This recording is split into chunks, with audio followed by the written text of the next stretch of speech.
یہ عقیل بن ابی طالب کے بارے میں آپ کو صرف میں تھوڑی سی جھلک کروا دیتا ہوں، باقی وہ ذرا سخت الفاظ نہ کوئی نکل جائے. ہر شخص کی ایک مینٹیلٹی ہوتی ہے، ٹھیک ہے نا جی. جیسے حضرت عمر نے حضرت عثمان کے بارے میں کہہ دیا نا، وہ خدا عثمان پر رحم کرے کہ وہ قریبی رشتہ داروں کو نوازے گا، ابو داؤد 4656. اب میں بھی ایک ورڈکٹ دینے لگا ہوں حضرت عمر کی سنت پہ عمل کرنے کے لیے. صحیح مسلم میں ایک حدیث ہے کہ میں نے آج تک ویسے کبھی بیان نہیں کی ہے، کر دیں بہت حدیث میں بولا کہ نہ بولا.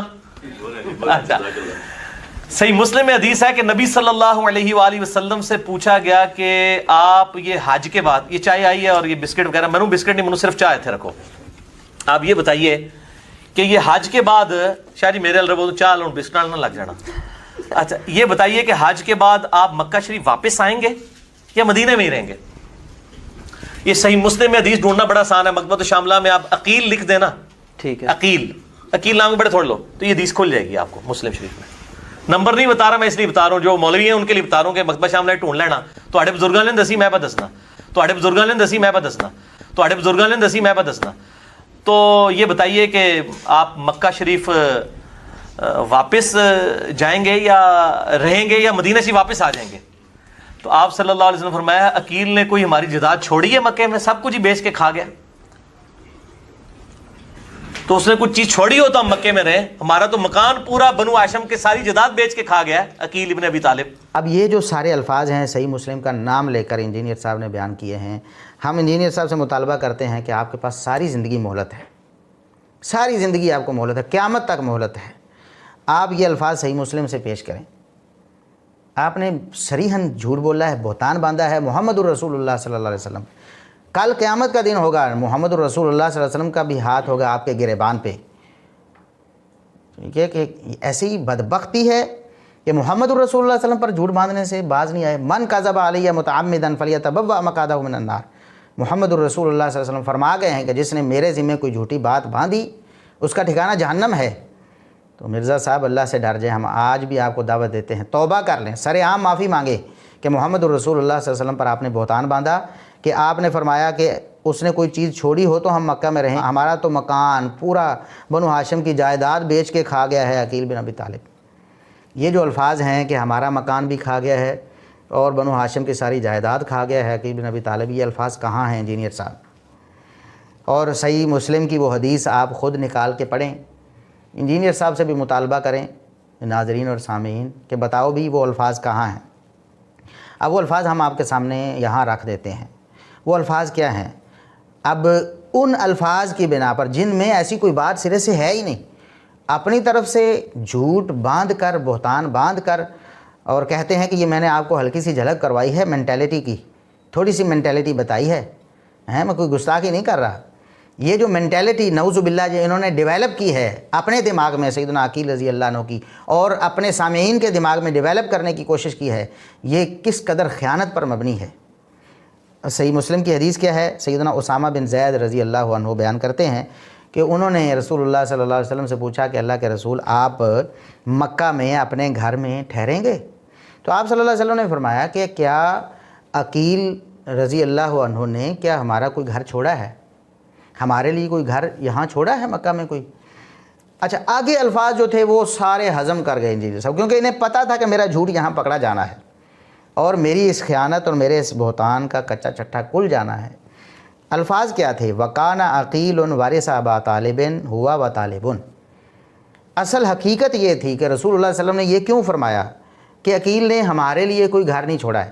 آپ نے یہ نہیں فرمایا کہ ہمارا کوئی مکان تھا یا بنو ہاشم کی جائیداد تھی جو عقیل بیچ کے کھا گیا ہے. ہمارا تو مکان پورا بنو ہاشم کے ساری جداد بیچ کے کھا گیا ہے عقیل ابن ابی طالب. آپ نے فرمایا کہ عقیل نے کوئی مکان ادھر چھوڑا ہی نہیں جس میں ہم رہیں. وجہ کیا تھی؟ وہ وجہ یہ تھی کہ عقیل رضی اللہ عنہ مسلمان ہوئے بعد میں، عقیل بھی بعد میں مسلمان ہوئے، اور جب یہ مسلمان نہیں ہوئے تھے تو ظاہر ہے اپنے والد ابو طالب کے وارث یہی بنے. کیوں؟ رسول اللہ صلی اللہ علیہ وسلم نے خود فرمایا ہے. یہ حدیث صحیح بخاری میں بھی موجود ہے، 4282 نمبر، 4282 نمبر پہ یہ حدیث اسامہ بن زید رضی اللہ عنہ کہتے ہیں کہ انہوں نے فتح والے سال رسول اللہ صلی اللہ علیہ وسلم سے یہ پوچھا کہ آپ کل کہاں رہیں گے، تو آپ صلی اللہ علیہ وسلم نے فرمایا کہ عقیل نے کوئی گھر چھوڑا ہی نہیں ہے۔ پھر آپ نے فرمایا لا یرث المؤمن الکافر ولا یرث الکافر المؤمن، کیوں؟ اس لیے کہ کوئی مومن کافر کا وارث نہیں بن سکتا اور کوئی کافر مومن کا وارث نہیں بن سکتا۔ یہ وجہ تھی جس وجہ سے ابو طالب کی جو جائیداد تھی وہ عقیل رضی اللہ عنہ کو ملی اور طالب کو ملی، جو دو بیٹے کافر تھے ان کو ملی، جو دو مسلمان تھے جعفر رضی اللہ عنہ اور علی رضی اللہ عنہ ان کو نہیں ملی، اور پھر محمد الرسول اللہ صلی اللہ علیہ وسلم کو بھی نہیں ملی۔ کیوں؟ اگر تو آپ صلی اللہ علیہ وسلم، اگرچہ ابو طالب ان کی وراثت اگر پہنچتی بھی، اگر وہ مسلمان بھی ہوتے تو محمد الرسول اللہ صلی اللہ علیہ وسلم کو کوئی حصہ وہاں نہیں ملنا تھا۔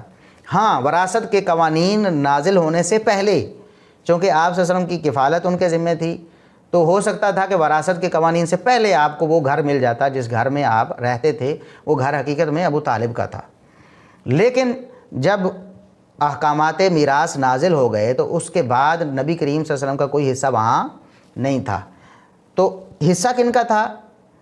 حصہ علی رضی اللہ عنہ اور جعفر رضی اللہ عنہ کا تھا اگر بنتا تو، لیکن وہ بھی مسلمان ہو چکے تھے اور والد کافر تھے، لہٰذا ان کو بھی جائیداد ملی نہیں۔ خود محمد الرسول اللہ صلی اللہ علیہ وسلم نے فرما دیا اس لیے نہیں ملی ہمیں، کچھ اس لیے نہیں ملا کہ ہم وارث نہیں بن سکتے تھے، کہ ہم مومن تھے وہ کافر تھے، اور جو اس وقت کافر تھے وہ وارث بن گئے۔ تو عقیل رضی اللہ عنہ اس وقت کافر تھے، مسلمان نہیں ہوئے تھے، تو وہ اپنے والد کے وارث بن گئے۔ جب وہ وارث بن گئے تو مال ان کا تھا اور انہوں نے وہ بیچ دیا، مثال کے طور پر بیچ دیا یا اس کو کہیں بھی صرف کر دیا، ان کی ملکیت تھی۔ تو رسول اللہ صلی اللہ علیہ وسلم نے فرمانا یہی چاہا اور آپ کی مراد بھی یہی تھی کہ اگر عقیل بعد میں ادھر رہ گئے تھے اور مکان بھی ان کے پاس تھے، اگر عقیل کے پاس کوئی مکان ہوتا تو ہم اس پر رہ جاتے۔ یہ ایسے ہی ہے جیسے ہم مثال کے طور پر اپنے کسی رشتہ دار کے پاس جائیں، کراچی میں ہمارا کوئی چچا رہتا ہے یا چچا کا بیٹا رہتا ہے اور وہاں ان کی جائیداد بھی تھی، لیکن چچا کے بیٹے نے وہ جائیداد ساری بیچ دی، اس کی تھی اس نے بیچ دی۔ ہم وہاں جاتے اور ہم سے کوئی پوچھتا ہے کہ آپ نے کراچی میں وہاں رہنا ہے، تو ہم کہیں گے کہ یار اس نے تو ہمارے لیے کوئی جگہ نہیں چھوڑی نا رہنے کی، اس نے بیچ دی ہے، اس کی ملکیت تھی، ظاہر ہے اس نے بیچ دی، اس میں اس پر کوئی اعتراض نہیں ہے، بلکہ صرف یہ بیان کرنا مقصود ہے کہ ہم وہاں کہاں رہیں گے بھائی، عقیل کی جائیداد تھی اس نے بیچ دی، اب ہمارے لیے وہاں رہنے کی جگہ نہیں ہے۔ اتنی سی بات تھی جس کو زیب داستان کے لیے جھوٹ بول کر، خیانت کر کے انجینئر صاحب نے محمد الرسول صلی اللہ علیہ وسلم پر بہتان باندھ کے یہ الفاظ اپنی طرف سے داخل کر دیے کہ ہمارا تو مکان پورا کا پورا اور بنو ہاشم کی جائیداد بیچ کے کھا گیا ہے عقیل، نعوذ باللہ ثم نعوذ باللہ۔ اور آپ ساری شروحات پڑھ جائیں، ساری شروحات، صحیح مسلم کی شروحات پڑھیں اور دیگر احادیث کی کتابوں جہاں یہ الفاظ آئے ہیں، صحیح بخاری میں بھی پڑھیں، فتح الباری بھی پڑھیں، اور آپ کو یہی بات معلوم ہوگی جو ہم نے بیان کی ہے۔ اس میں سیدنا عقیل رضی اللہ عنہ کی نہ تو کوئی مینٹلٹی بیان ہوئی ہے، نہ نعوذ باللہ ان کو بیچ کے کھا جانے والا کہا گیا ہے، نہ ان کو کسی کی جائیداد ہڑپ کرنے والا کہا گیا ہے۔ یہ سارا کا سارا بہتان انجینئر محمد علی مرزا نے لگایا ہے، اور لگایا نبی کریم صلی اللہ علیہ وسلم کے چچا زاد اور اہل بیت کے فرزند سیدنا عقیل رضی اللہ عنہ پر۔